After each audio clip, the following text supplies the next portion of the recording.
welcome to the Everyday Board Game Podcast review channel, where we review some of our newer games. With that being said, I'm your host, Daniel. I'm your host, Daniel. And we want to thank you for tuning in. Today we're going to be reviewing this small, simple, pretty little cat game, Cat in the Box. Now, the way we do our reviews is quite simple. We have 5 criteria. If you're a viewer of our podcast, you know exactly what those 5 criteria are. They're ease of play, replay value, meaningful choice, game immersion, and art and production. That is a 5-point scale that Daniel can rank it on a number of Daniels. We will give it each 1 point if we agree with it. We will not give it a point if we do not agree with it, and we'll go through this. This is the least biased reviews that you could find online for board games. We stand by that. With that being said, let's talk about Cat in the Box from Bezier Games. If you're familiar with this game, you already know what it's about, but if not, this is a trick-taking game of quantum mechanics. It's a very strange game. If you're not familiar with trick-taking games, a quick overview. It was originally played with a deck of cards. It's pretty simple. One player plays a card in the middle that leads the trick.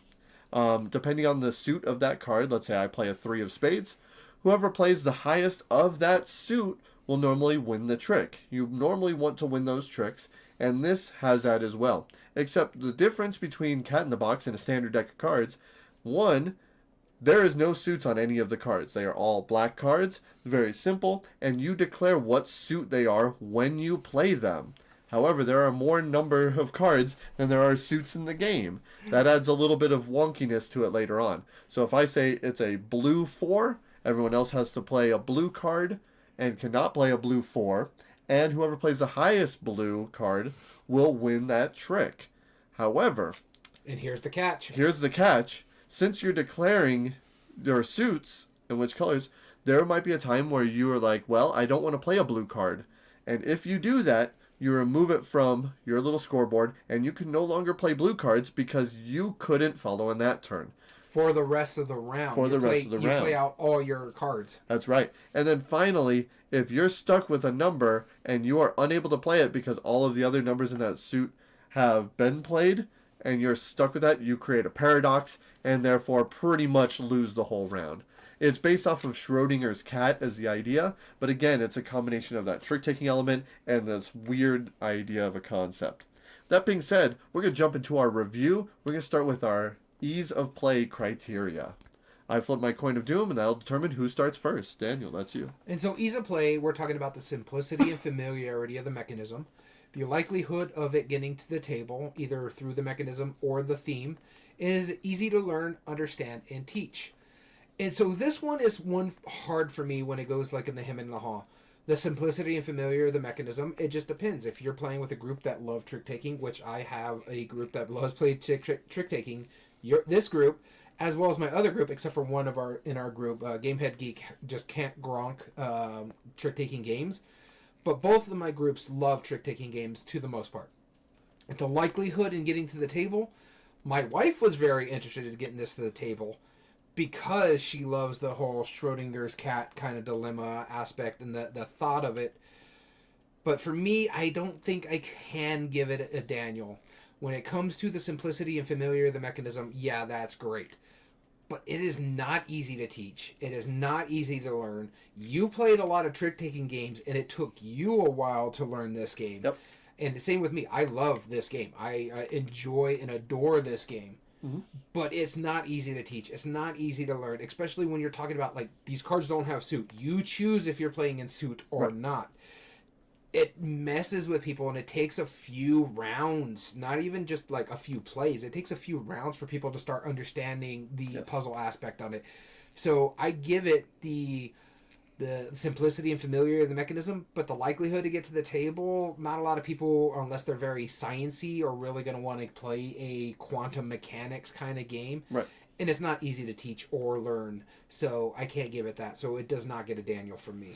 Okay, so for ease of play for me, this is one of those games where really the only way you're going to have a chance of understanding this is if you're already familiar with trick-taking games, which in my opinion, out of all of the card games that I know of, out of all of the different card-based mechanisms, you have poker, you have gin rummy, you have all those different ones, trick-taking is the hardest to understand on that aspect. So you take a difficult card game and make it more difficult, I can't give this ease of play. This does not get a Daniel from me just because of that. The theme is cool. I like that part of it, but it's not easy to teach. It's not easy to understand until you already have a good groundwork of trick-taking games. Yes. Now, if you do, and you're looking for a new way to spice it up, this does that. Mm-hmm. But, again, you already know if you like trick-taking games. Or so, not, yeah. to a non-trick-taking player, this pretty much won't hit the table on that. So it will not get ease of play for me.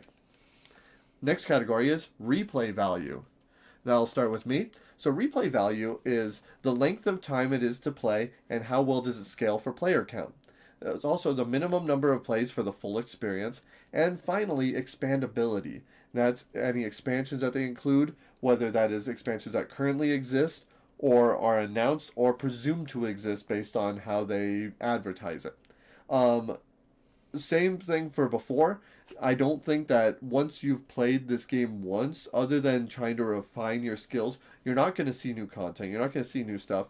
And in fact, the fact that all of the cards are suitless, really, the replay value is only how you throw out colors.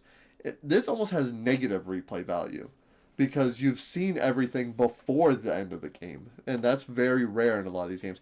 I can't give this a Daniel. I don't think it's that replayable, other than if you've just already really enjoyed trick-taking games, kind of like what I was saying earlier. Then this is something that you could probably just play again and again. But what's to stop you from playing any other unique trick-taking game like Lunar or Pepper or anything else that has that same idea? Okay. I don't disagree with you. I can't give it a Daniel either. And it's not for a lack of, it's doing something different, which is cool. Yep. But again, the cards are all the same. They don't have they're not like a true 52 suit because there's multiple cards, which will possibly cause paradoxes. There's a reason for they do it that way. The only thing I get it if on replay value is the length of time and scaling well. A 3-player game of this is going to play pretty much in the same amount of time frame as a 6-player game because you just play out your cards in your hand and you play, I think it's 3 rounds completely. Most points at the end of the game wins. But other than that, you've seen everything after you played it the first time, and there really isn't any expansions, or can you really expand this game? Yeah. Other than the fact that they just recently came out with, or coming out with a bigger version of this game. It's called Colossal Cat in the Box, and all it is, it's basically the same exact game. You just get bigger pieces, and I think the cards are tarot size. Yeah. And so there's no expandability on it. It is a fun game. I do like playing it, but replay value, I've played it one time. I've played it multiple times. Nothing really changes other than how you play the game. Right. So I cannot give it a Daniel. All right. Now on to meaningful choice. And I'll start with me as well. So meaningful choice includes 3 sub-criteria. It's how you impact other players' strategies or skills. Does the game require or allow depth of strategy, tactics, or skills? Whether it's dexterity, tactical game, or skillful game. And do arbitrary choices or analysis paralysis really affect the gameplay? This I am going to give it a Daniel because I think that there is so much meaningful choice into it. I know I knocked it for not being a simple game, but again, if you do already know trick-taking, you know a lot of what this game is trying to do and succeeding at doing. And the fact that there is suitless cards and you're the decider of when you run out of a single suit, that is an incredibly deep choice when you do that. That timing is incredibly impactful. Now, one of the biggest drawbacks I think that most trick-taking games has is bidding. And especially if you have to bid your tricks and if you don't meet that bid, you do not get any points at all. That is a huge knock, and for the people who like that, you know why you like it. It's the same reason why people who play Dark Souls, the video game, like to be punished. Yeah. You're into that. It's weird. But if you like that, I get it. This does have bidding. However, it's not a punishing bidding. It's a bonus if you pull it off. So it rewards you for that, making the educated guess based on your hand, and it's not punishing when you don't get it. It doesn't mean you'll win or lose per se. It just gives you a better likelihood of winning if you can pull it off, which most people could probably pull it off once or twice in the game. So, with that being said, I definitely give this a Daniel. I think it's a very meaningful game. It has a lot of deep strategy and a lot of good choices to be made. All right, for me, when it comes to meaningful choice, this is getting a Daniel for me. Everything you said holds up true. I do like that fact of that extra depth of when it comes to the bidding part of it. Yeah. It is not punishing, but it allows you to decide, I really need this bid for me to get my 2 tricks that I bid on. So, you know what? I'm not playing in blue the rest of the round. I'm going to play the trump suit, which is always the red cards, for I can make sure, because no one's going to beat me on the reds, because I'm going to play my 6 as a red. That's my trump suit. Mm-hmm. And I'm going to win this one, because this way, that's my second bid. I can lose every single bid after this is fine, because now I have my 2 things. And the thing about it, too, is the way you score it, it's also making you be very mindful of what cards you're playing, because you're playing your biggest groups of cards you played. So whenever you play a card, you take a token of your color and you put it in the board, and your largest group is going to give you additional points. So you're trying to be smart of how you're playing that as well as trying to determine how you're going to win these tricks. This way you get your bid to get your bonus points. There is a lot of strategy in this game. A lot. So yes, it gets a Daniel for me on the meaningful choice. All right, next category is game immersion, and I'll be starting this off. So game immersion, it does the game match the mechanisms, does the themes match? Does everything make sense? And this game, it breaks down to, is it fun to lose? Do you have player interaction, like table talk, role playing, etc.? And do you have those memorable moments?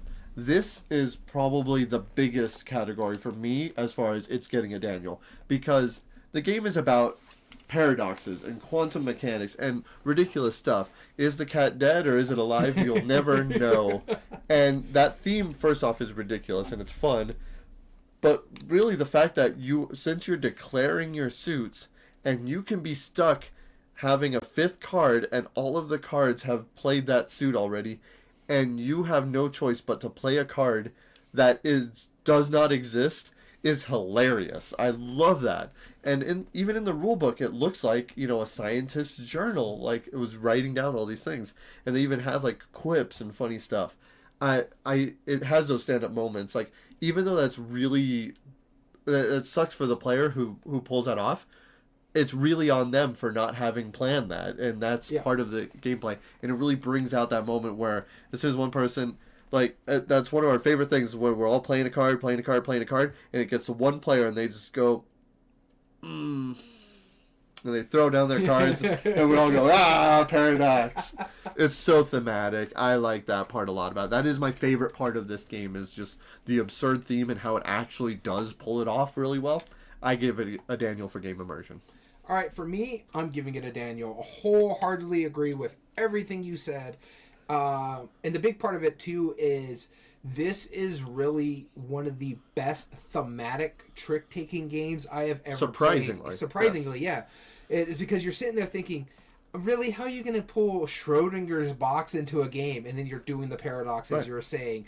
Or you're sitting there, it's all you hear is like, I'm gonna play this is gonna be of that suit, and someone's like, why would you play that card? Because they have basically just 4s, and you can just hear the groaning at the table because they know something's coming up. Or even when you're like, you know what, I'm not gonna play in suit, I'm just gonna play this 4 off suit. That's the last 4 that's on the board that can be played. And you can just hear the groan at the table where everybody's like, oh god, oh no, I don't like where this is going. Because maybe they're not going to go into paradox on this one, but now their choices are very much more slim when it goes into the next round. Because again, you play out your entire hand over a set amount of rounds. And this game immersion, talking about, is it fun to lose? Is it talking about player interaction? There is a lot of moaning and groaning and trash talking and yelling at each other, and those stand-up moments when a paradox happens. It's so fun. I really do enjoy this one a lot. So, yeah. And one of our viewers just said the cat in the box looks like it's staring into our soul. I couldn't agree more. Now we're on to art and production. All right. I get to start something for once. And the very simplest one here, also the most subjective one here. When we're talking about art and production, we're talking about the art, the pieces and components, and the graphic design. And shockingly enough, I'm giving this a Daniel. I like the art, even though the cards are not really suited. They're just black cards with a black cat on there with a little bit of white. But I think it's really good. The graphic design, the rule book is really legible, easy to understand. easy to read. The boards are really nice. The inlaid boards where you keep your pieces that determine your suits, plus your other little tokens that you're playing out there. The recess boards. The fact that depending on the player counts, you're defeating the system and making it. Oh, now you're playing with the 8s or the 9s and stuff like that. And the card quality, yeah, it's not the best in the world, but it's still a really good card quality. It'll stand up really well. For a while, especially for a card-playing game. So, yes, I will give a Daniel to Arm Production. I think it is a really well done for how small of a little card game it is. On top of that, I also want to point out the individual player pieces. They're different colors, but they're also different shapes. So it doesn't matter. Like, this is the antithesis of a colorblind friendly game. There's really no colors in it until you actually get down to the single recess board. Yeah. But each of your player colors, the different shapes, they're great shapes. They're translucent little pieces. Great production. It's like a $25 card game. You know, the boxes work, the inlaid boards. One of our viewers did ask how good is the card quality. I do think the card quality stands up pretty well. This company is known for making good quality components, and I think this is a good example of that, so it gets a Daniel for me as well. All right, with me, it's 3 out of 5 Daniels. As well with me, 3 out of 5 Daniels for giving us a total. Cat in the Box receives 6 out of 10 Daniels for this review.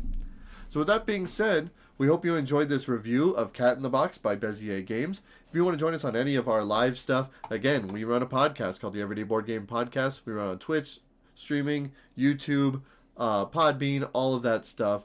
Go check us out. But with that being said, I've been your host, Daniel. And I've been your host, Daniel. And we want to thank you for tuning in. And remember, every day is a good day for board gaming.